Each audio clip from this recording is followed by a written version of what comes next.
Jean-Marie Cavada, est-ce que l'engagement commence quand vous sortez du journalisme? Je pourrais dire, par exemple, que moi, je suis devenu journaliste par peur. Quand j'étais tout jeune homme, élevé dans des circonstances extrêmement précaires par l'assistance publique et des familles qui m'élevaient, etc.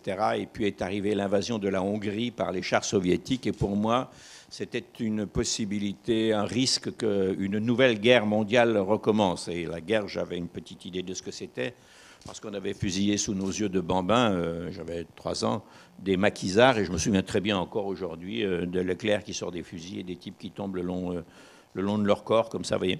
Et sans compter la misère, sans compter les très grosses difficultés. Et pour moi, je suis devenu journaliste un peu, bon, ça va vous paraître fanfaron et même prétentieux de dire ça, je vais quand même le dire, parce que je voulais être quelque part dans un des centres où on voit passer les décisions, les contradictions, et que peut-être on était un peu plus à l'abri en voyant venir d'un peu plus loin. Vous voyez, c'est assez compliqué ce que j'explique, parce que je ne l'explique pas très bien. Est-ce que c'est pas vivre l'histoire, in fine?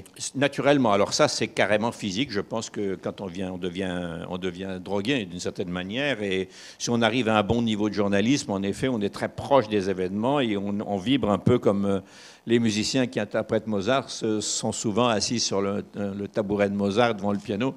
Les peintres sont un peu Picasso, et les journalistes sont un peu près de l'action. Moi, si je dois vous parler de mon engagement, celui de journaliste a été extrêmement profond, et je dois vous dire qu'il m'a rendu souvent malheureux et en général extrêmement heureux, parce que vous ne pouvez pas voir les choses de ce monde, c'est un peu comme vous d'ailleurs, et rentrer chez vous le soir tranquille en sifflotant et en vous disant c'est pas grave, moi je suis tranquille, j'ai le chauffage, l'eau courante et j'ai tout ce qu'il me faut.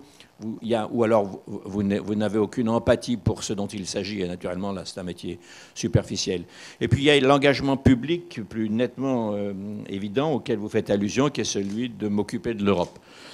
Mais vous savez, c'est la même chose. L'Europe a été pour moi, si on me demande de quoi il s'agit, c'est la seule façon de...